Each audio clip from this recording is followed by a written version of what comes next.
Starter Production vous présente ici en Guinée avec Mining House, votre partenaire en équipement de pointe, et la société navale guinéenne chargée de l'exploitation du droit de trafic des eaux maritimes guinéennes. Bienvenue dans ce numéro de votre émission ici en Guinée. Dans ce numéro, nous allons nous intéresser à la société navale guinéenne. Qu'est-ce que la société navale guinéenne? Quelle est la vision de la société navale guinéenne? Quelle est sa mission? Nous en parlons dans ce numéro avec la directrice, Madame Doussou Nabé, que nous allons recevoir dans ce numéro. La société navale, pourquoi? Parce que la Guinée est un pays côtier riche de plus de 300 km de zone côtière sur l'océan Atlantique, bien sûr. Nous nous intéressons à la société navale parce que c'est une entreprise qui a, dans ses débuts, fait des grands exploits dans le domaine maritime, mais qui, à un moment donné, a connu un peu de chute parce que la société n'exploitait pas comme il le fallait, peut-être par manque de moyens ou peut-être par manque de vision. Depuis l'arrivée du CNRD avec le projet de refondation, il y a à sa tête une nouvelle directrice, une nouvelle équipe avec une nouvelle vision. Nous en parlons dans cette émission ici en Guinée. Bienvenue dans ce numéro de votre émission avec Starter Production. Suivez votre émission ici en Guinée avec notre partenaire Mouna Group Technologies. J'ai passé la majeure partie de ma vie à l'étranger, à étudier et à monter des projets. On nous racontait que la Guinée, c'était la famine, la corruption, la guerre, bref, tout un tas de choses négatives. D'ailleurs, il suffit de taper Guinée-Conakry sur Internet pour le constater. C'est peut-être vrai, peut-être faux, mais la Guinée, c'est avant tout un pays magnifique que j'ai pu visiter dans sa totalité grâce à mon entreprise Starter Production. Qui sommes-nous réellement? De quoi est fait notre histoire? Il est enfin temps que nous prenions en main notre destin et que nous la racontions nous-mêmes. Je suis Bassekou Djabi et avec Bambo Girassi, on vous présente ici en Guinée.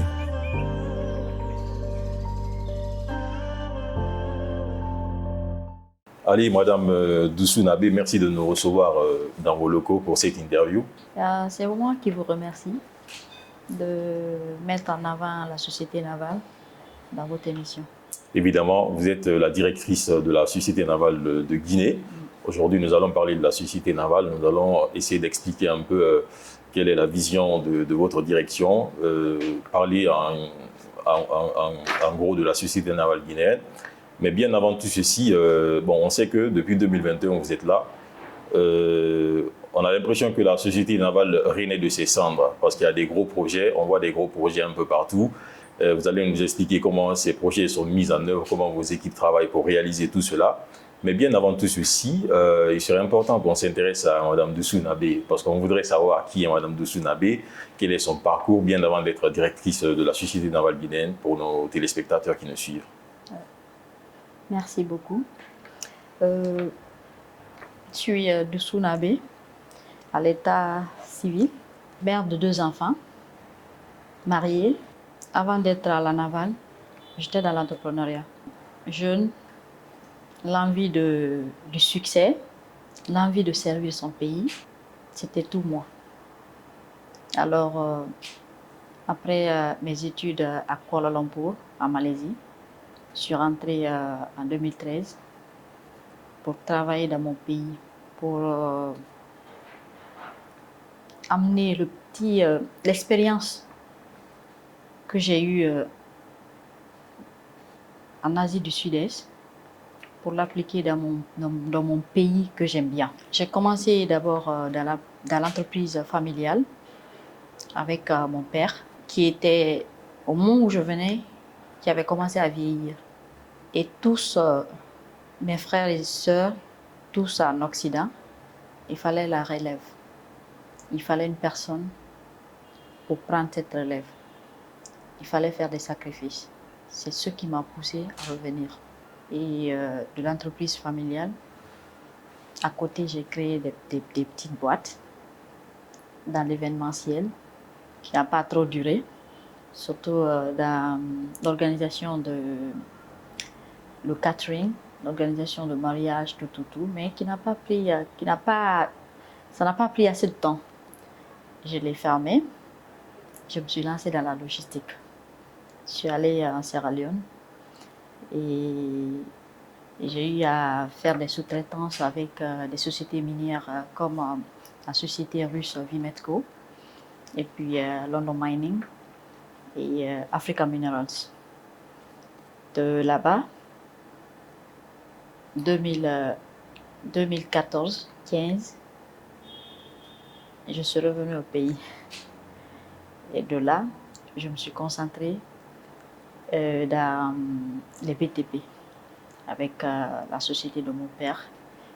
Et parce qu'au début, j'ai commencé comme simple directrice chargée des questions des relations extérieures.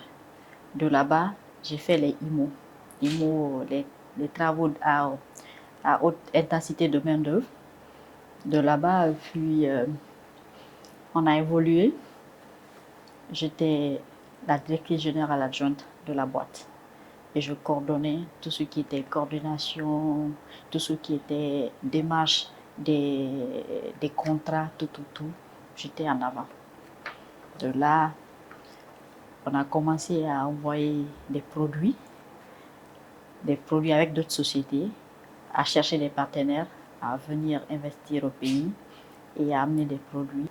Je travaille avec d'autres entités, quoi. Comme en consultation aussi. J'étais avec le ministère des Mines et en collaboration avec le PNUD pour mettre en avant les milieux de développement c'est un secteur qui était peu connu. Il fallait avoir des gens, moi en tant qu'entrepreneur, il fallait avoir l'expérience que j'avais là pour pouvoir mettre ça en avant, pour pouvoir montrer aux bailleurs de fonds que ces milieux de développement rentrent dans la vie quotidienne de la population. Il fallait mettre ça en avant. On a fait ça. Et BIP, j'ai été nommée directrice générale de la Société navale guinéenne. Exactement. Avec ce parcours d'entrepreneur, ça veut dire que vous étiez déjà habitué à la gestion, oui, à la gestion d'entreprise, à la gestion de la ressource humaine, à gérer des affaires également. Et vous avez eu la confiance aujourd'hui du CNRD qui est dans un processus de refondation. Et on voit que vous êtes jeune.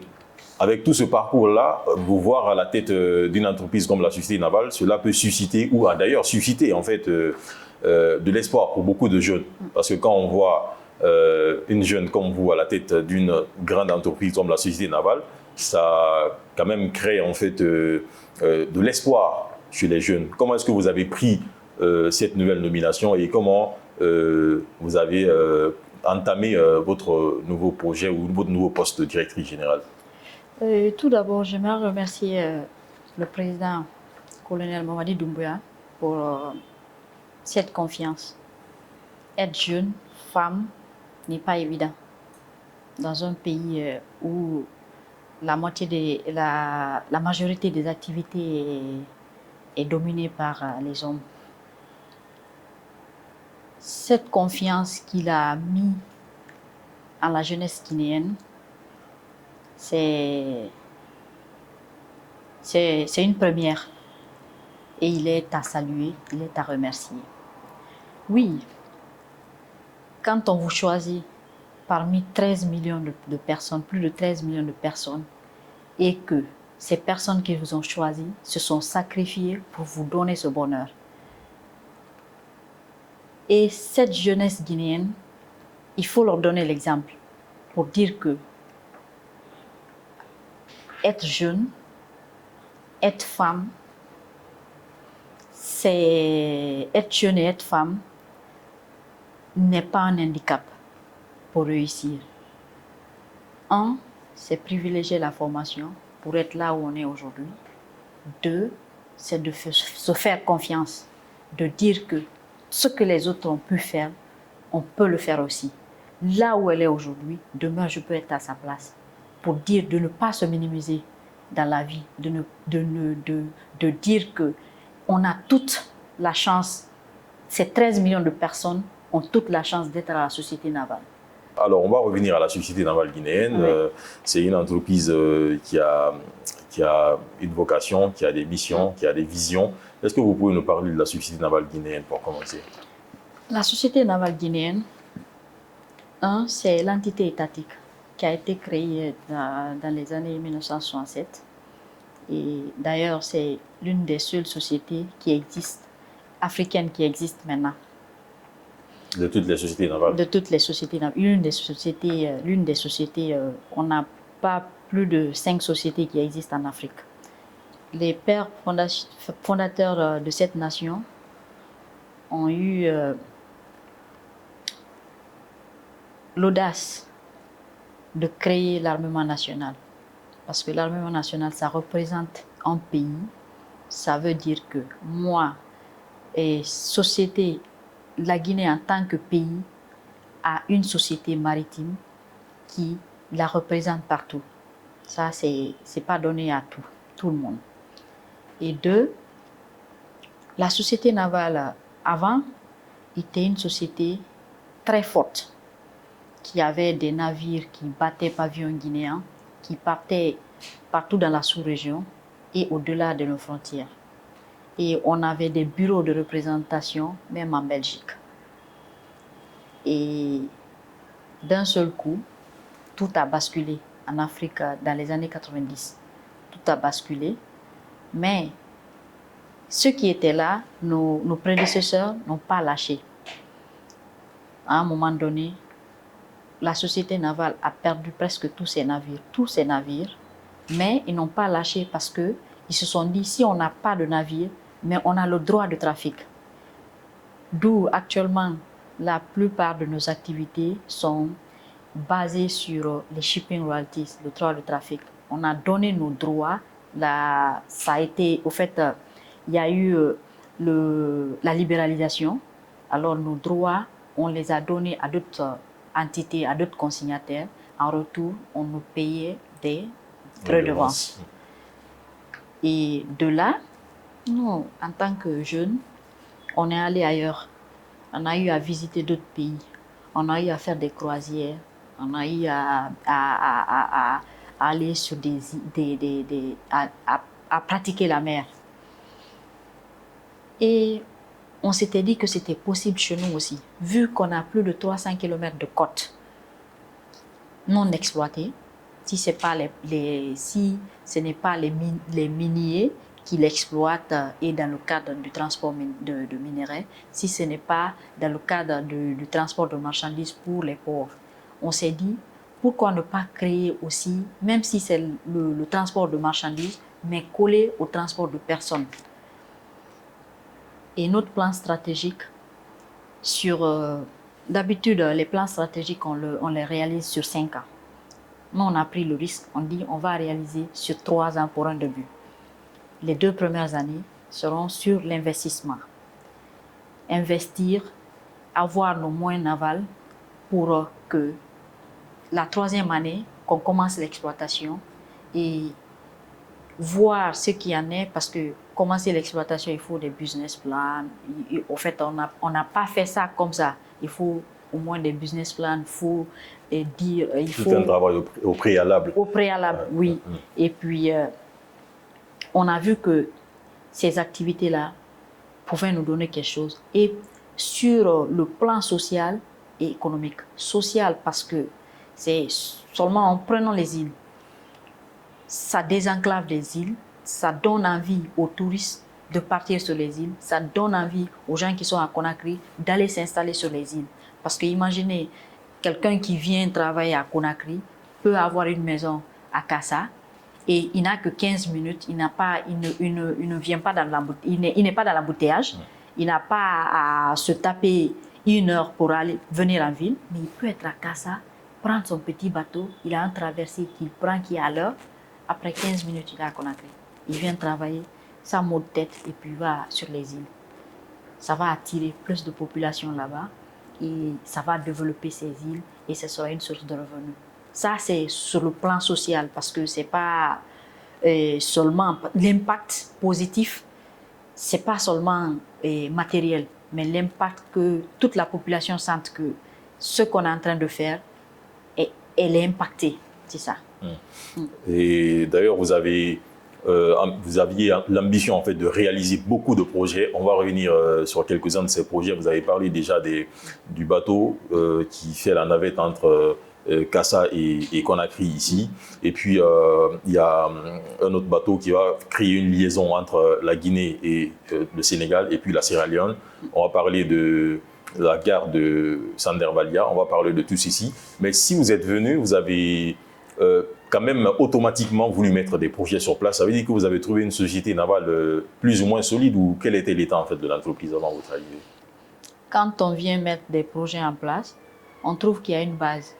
On ne détruit pas la base. C'est une continuité. On continue ce qui est là-bas et on ajoute là-dessus pour avoir ce qu'on a aujourd'hui. Si nous, on venait et on détruisait, parce que la gare maritime existait, mais elle n'était pas fonctionnelle. Il fallait faire la réfection et la reconstruction. On a osé parce que la plupart des personnes auxquelles on a parlé de ce projet ont dit que non, aucun bateau ne pourra accoster à Sandervalia.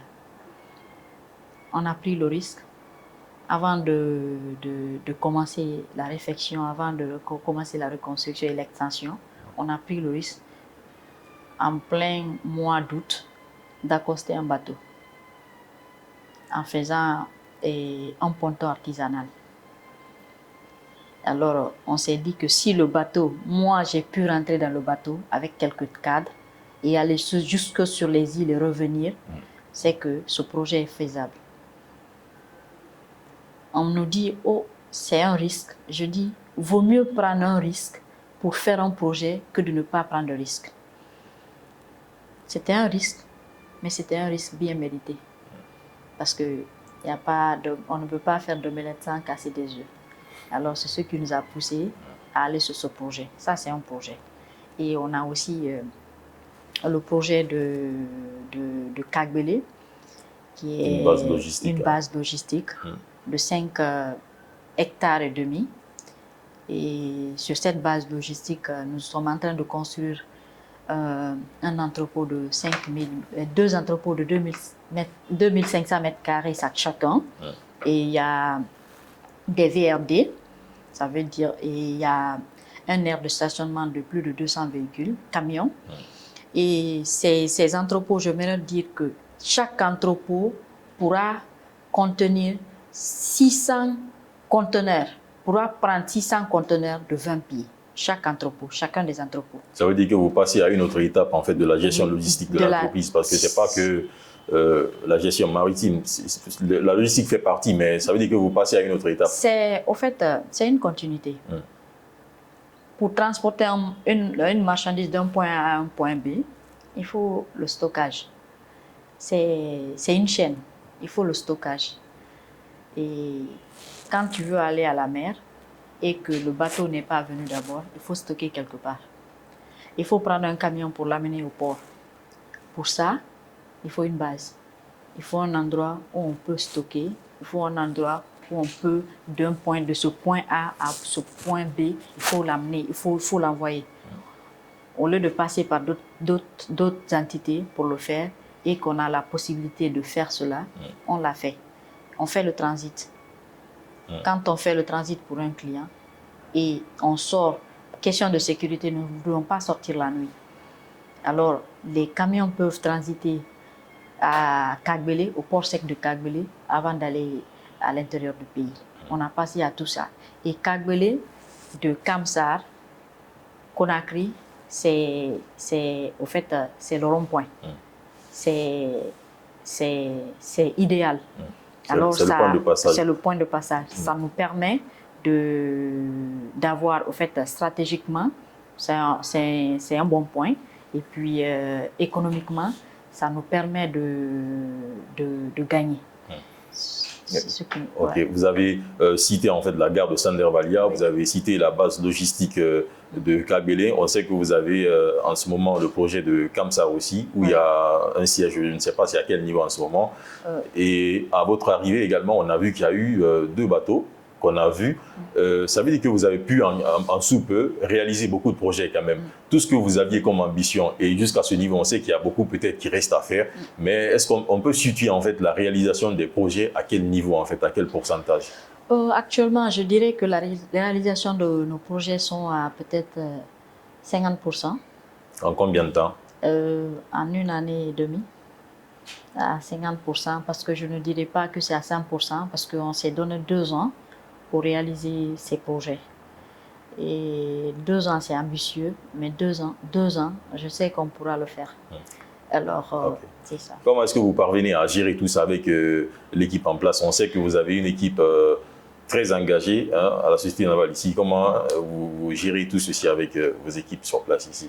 Je dirais que c'est une collaboration. Je suis là, je suis avec mes collaborateurs. L'équipe, c'est la direction générale, mon adjoint et moi. Les décisions, nous les prenons ensemble. En fait, nous nous engageons ensemble et nous prenons les pots cassés ensemble. C'est ce qu'on se dit tout le temps. Et l'équipe qui est là, je ne considère pas comme, OK, je suis la directrice, je suis à la tête de l'entreprise, il n'y a personne. Je me dis que l'équipe, c'est des collaborateurs, c'est des personnes avec lesquelles on se donne des idées, c'est des personnes avec lesquelles je travaille pour avoir ce qu'on a aujourd'hui. Peut-être je suis devant, mais derrière, pour exécuter ce travail, il y a toute une équipe qui est là derrière, qui nous aide, que ce rêve que nous avons actuellement, pour que ce rêve devienne une réalité. Sur le terrain. Et aujourd'hui, pour résumer la Société Navale guinéenne, avec tout ce que vous aviez comme ambition, tout ce que vous avez comme projet, quel est l'état en fait de l'entreprise d'aujourd'hui? Je dirais que l'entreprise se porte bien. Nous ambitionnons de faire plus que ça. Et que si ce qui a été dur, c'est d'avoir la voie qu'on s'est tracée. Et si on voit que nous sommes sur la bonne voie, le reste sera facile. Et c'est ce qu'on a actuellement. OK. Pour finir, peut-être la dernière question. Quel est aujourd'hui votre niveau d'impact en fait sur le développement de la Guinée de façon générale? Je dirais que nous sommes tous des acteurs pour le développement de ce pays. Si le président nous a fait confiance, c'est pour impacter positivement, pour que l'impact sur la population soit positif. Je dirais que je suis parmi ceux qui voudront impacter cette population et j'ambitionne de le faire. Je dirais que je ne suis pas arrivée, au fait, peut-être je suis à 2% de l'impact et je voudrais faire plus. Il nous a donné la voie, il nous a donné le champ libre, il ne nous a pas empêchés, il nous a encouragés dans ce que nous sommes en train de faire. Alors, je crois qu'avec tout ça, nous pourrons donner plus d'impact que ce que nous sommes en train de faire aujourd'hui. Madame Doussou Nabé, vous êtes la directrice de la Société Navale guinéenne. Merci d'avoir répondu à nos questions. Merci beaucoup. C'est moi qui vous remercie et merci à toute l'équipe de m'avoir sur votre plateau. Et merci. Merci beaucoup. Et à très bientôt pour un autre numéro de votre émission ici en Guinée.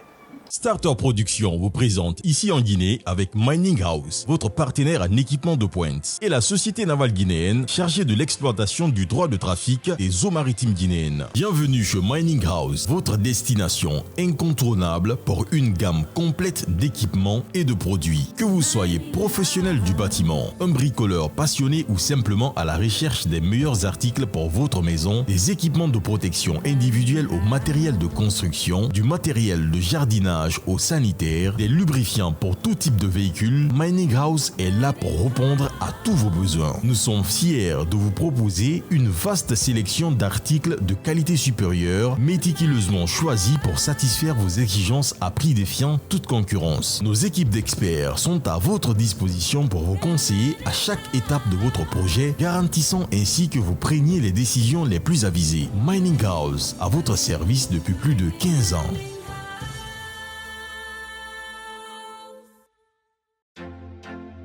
Encore du nouveau chez la SNG. Pour faciliter vos déplacements entre nos deux pays et rendre vos voyages rapides, agréables et moins fatigants, la Société Navale guinéenne, grâce à son partenariat avec la compagnie maritime léonaise Sea Coach, met à votre disposition un navire d'une capacité de plus de 200 places. Plus confortable qu'un avion et plus rapide qu'une voiture, ce bateau climatisé à souhait assure la liaison Sierra Leone-Guinée en seulement 2h30 de traversée. Fruit du partenariat SNG Sea Coach, ce bijou est un atout qui offre aux populations un moyen de transport fiable, sécurisé et qui vous épargne les embouteillages de la route. Avec 3 voyages par semaine, profitez de nos traversées tous les mercredis, vendredis et dimanches à 16h dans une ambiance de détente totale. Une expérience agréable que vous n'oublierez pas de sitôt. Avec la SNG, voyagez du cœur d'une ville à celui d'une autre. La SNG, l'autre symbole de notre souveraineté.